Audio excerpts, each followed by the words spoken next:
Welcome to EnglishPass Podcast, brought to you from our local studio in Calgary. I'm your host, Samantha, and today we're diving into an exciting topic: buying a condo in Canada. Whether you're a beginner or intermediate learner, in this podcast, we're helping you level up your English listening and reading skills. And before we get started, let me tell you that the sponsor of this episode is TypeFit, keyboard typing practice and learning service. Today, we're exploring something really interesting: buying a condo in Canada. This is an engaging subject for English learners because it covers a lot of practical vocabulary and real-world situations. So let's dive right in.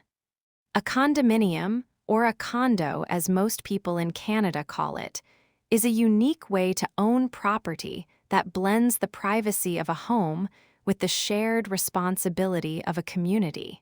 When you buy a condo in Canada, you are not just buying a place to sleep. You are buying a specific unit within a larger building or complex. This means you own the inside of your unit, the walls, the floor, and the ceiling, but you share ownership of the rest of the property with your neighbors. These shared areas, such as the lobby, the elevators, the gym, and the swimming pool, are known as common elements. Because you share these spaces, you also share the costs of looking after them.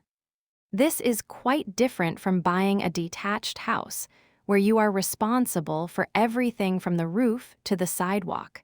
Have you ever wondered why someone would choose a condo over a traditional house?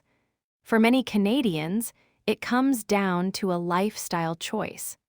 They want to live in busy city centers, close to work and restaurants, without the stress of shoveling snow or cutting the grass. In Canada, the history of condos is relatively short compared to houses. The first condominium legislation was passed in the 1960s, starting in Saltfleet, Ontario. Before this, if you lived in a tall building, you were almost certainly a renter.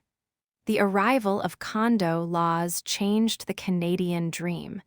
It allowed people to build equity, which is the value of the property you actually own after subtracting your bank loan, in high-density areas. Over the last few decades, cities like Toronto and Vancouver have seen thousands of glass towers rise into the sky. Culturally, condos have become the primary way for young professionals to enter the housing market. However, it is not just for the young. Many older Canadians are selling their large family homes and moving into condos to simplify their lives, a process often called downsizing. Let's look at how the money works. When you decide to buy a condo, the first thing you usually need is a mortgage. This is a special type of loan from a bank used to buy real estate. In Canada, if you want to buy a condo for less than $500,000, you need at least a 5% down payment. This is the amount of money you pay up front from your own savings. If the condo costs more, the rules change slightly. You also have to consider closing costs. These are the extra fees you pay at the end of the transaction, such as land transfer taxes and legal fees for your lawyer. For example, imagine a first-time buyer named David in downtown Toronto. He finds a one-bedroom condo for $600,000. He has saved $60,000 for his down payment, but he also needs to keep about $8,000 to $10,000 aside for his lawyer and the taxes the government charges when property changes hands. It is a lot of money to organize at once, which is why planning is so important. One of the most important things to understand about Canadian condos is the monthly maintenance fee. Every owner must pay this fee to cover the building's expenses. Part of this money goes toward daily costs like cleaning the hallways, paying the security guard, and water bills. However, a significant portion goes into a reserve fund. Think of a reserve fund as a giant savings account for the building. This money is saved up for years to pay for major repairs that will eventually be needed, like replacing the roof or the windows. If a building is well managed, the reserve fund is healthy and full. But what happens if something breaks and there isn't enough money in the reserve fund? This leads us to a term every condo owner fears: a special assessment. This is an extra, often large, bill that the condo board sends to every owner to cover an emergency repair.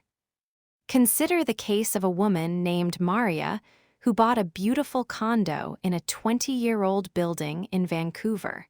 A year after she moved in, the building's parking garage started to leak. The repair cost $2 million, but the reserve fund only had $1 million.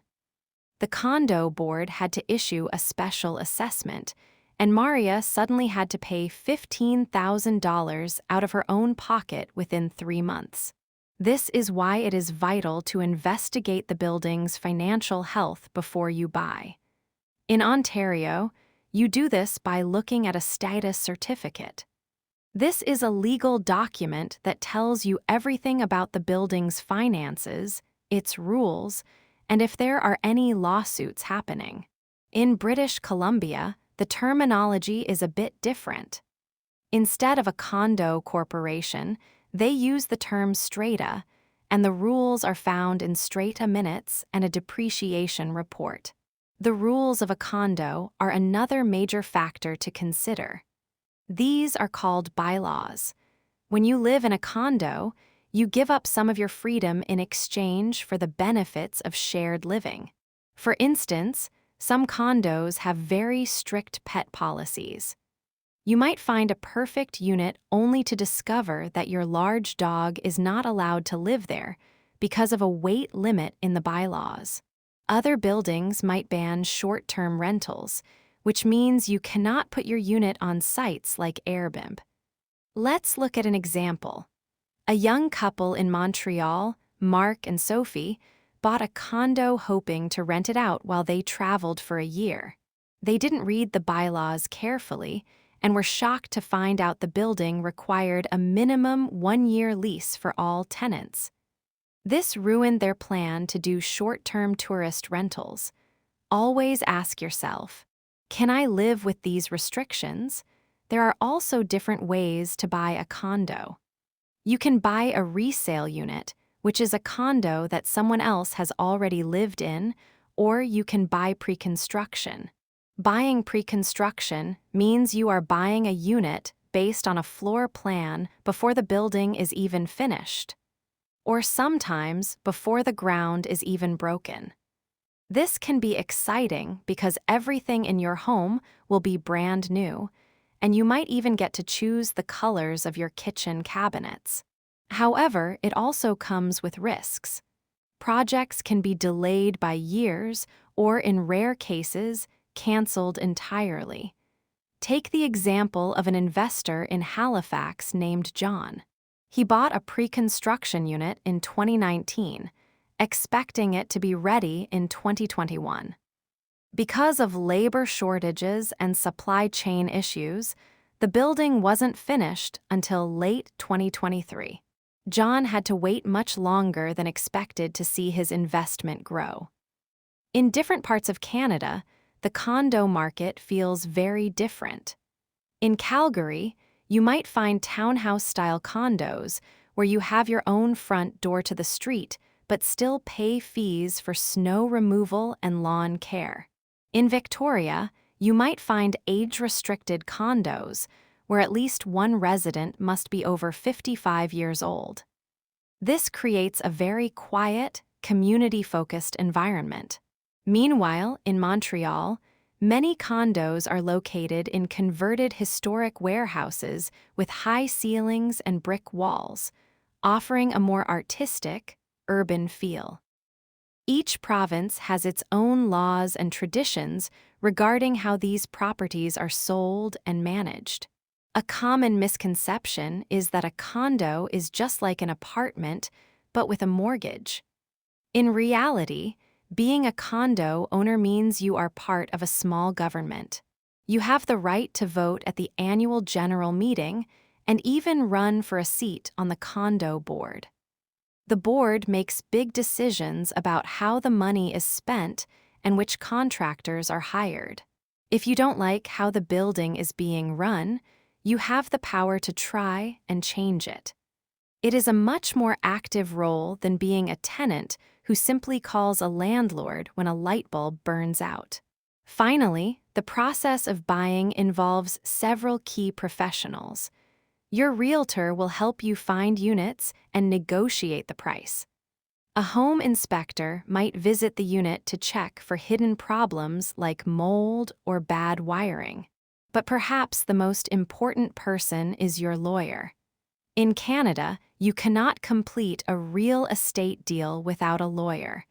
They ensure the title, which is the legal right to own the property, is clear and that there are no hidden debts attached to the unit. Imagine a buyer named Alina who almost bought a condo in Winnipeg. Her lawyer discovered that the previous owner hadn't paid their property taxes for 3 years. Because the lawyer found this during the closing process, Alina was protected from inheriting that massive debt. Buying a condo in Canada is a complex journey, but by understanding the vocabulary of reserve funds, strata, and common elements, you can make a choice that fits both your budget and your lifestyle. It is about finding a balance between private ownership and community living in one of the world's most diverse real estate markets. And that's all for today's episode of EnglishPass Podcast. I hope you found this helpful. Remember to practice what you've learned and don't be afraid to make mistakes. That's how we improve. If you enjoyed this episode, make sure to subscribe and join us next time. Let me remind you that the sponsor of the episode is TypeFit, and I suggest to check the link at the description. I'm Samantha, and I'm excited to be your host for many more fascinating episodes to come. Until then, keep learning and keep growing. Goodbye.